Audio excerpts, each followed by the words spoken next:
ladies, Angela here. I really appreciate you coming to my channel. Thank you so much for being here. If you follow me on Facebook, thanks so much. If you are a member of my group, Functional Medicine for Hormone Imbalance is awesome. If you're not yet, I highly recommend that you join. It's a group of over 6,500 females that are moving towards and into the menopause transition and are looking for support on how to balance their hormones naturally. So today I wanted to talk to you about a topic that I think is very timely given where I'm at, time of year, and that's vitamin D levels and how they impact your hormone health and balance. So many women do suffer as they move towards into that menopause shift with mood imbalance concerns. Many women do equate it to having hormone changes, hormone fluctuations, hormone imbalance. And although this certainly can be the case, women do tend to be more susceptible to mood changes, particularly low mood, irritability, sadness as they move, especially into the menopause transition and the hormone levels lower considerably. But not every woman experiences this. So we need to understand, besides the hormones, what else could potentially be part of the problem. And one of the problems can be tied into vitamin D levels. So for many people that live in North America, especially in the area where I do, North America, even if we are seeing the sun like today, it's beautiful out, thankfully, we often don't have that penetration from the sun that's going to help us to absorb optimal amounts of vitamin D that we need to actually support and improve our mood balance. Vitamin D is really essential for females as they get into their 40s and 50s especially. We have lowering sex hormones and we also have lowering thyroid hormones, and vitamin D is an absolutely essential nutrient for helping us both balance our sex hormones, and it also helps us to convert and utilize thyroid hormones. And when either or both of these areas are out of balance from a hormone perspective, it can have a massive influence on our mood.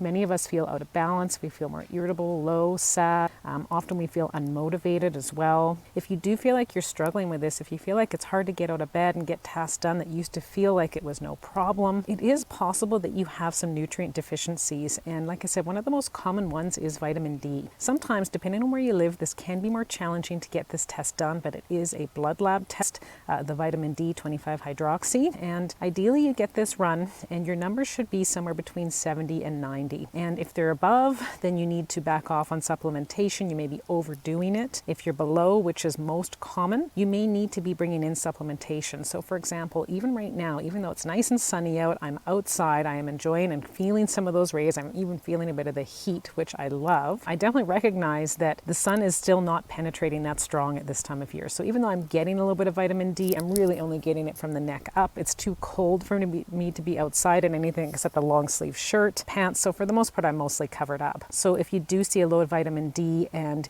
you are at a time of year where you're not going to be getting that penetration from the sun, you most likely need to supplement. Again, that optimal number is between 70 and 90. And if you're below that, it's likely influencing your thyroid hormone levels and your sex hormone balance. And these are two critical areas of our health, especially for females that have declining hormones in these areas, especially as you get over 40, to accelerate, that impact mood. If you're having low mood, irritability, you're struggling with motivation, you seem like you just can't get out of bed and get the laundry done, get the dishes started, get the kids out the door if you still have kids at home, and you're wondering, why is everything seeming so hard? I'm not going to say it's all related to vitamin D. You most likely have other nutrient deficiencies that may need to be addressed as well, but it's just going to be tied into your hormones. We need to be lifting up the hood of the vehicle. We need to be looking underneath it and seeing if there is a hormone imbalance, if there is some depletions in your hormones, where are they coming from? So then we need to dig deeper and look at vitamin and nutrient levels. So again, D is one of them. It's certainly not the only one. We also need to check your B vitamin levels. These are really influential on our energy, our ability to focus and function, and they also help to balance hormones. We need to check magnesium levels, selenium, zinc. So there are some essential nutrients that if we are depleted, we're not going to feel at our best. So I hope this helps you. I hope it gives you some information. I do work with women all the time to help them understand the root cause of where their hormone imbalance symptoms are coming from, especially from a mood perspective. This is something that I have suffered with personally on and off for many years with hormone imbalance. So I know how it feels personally,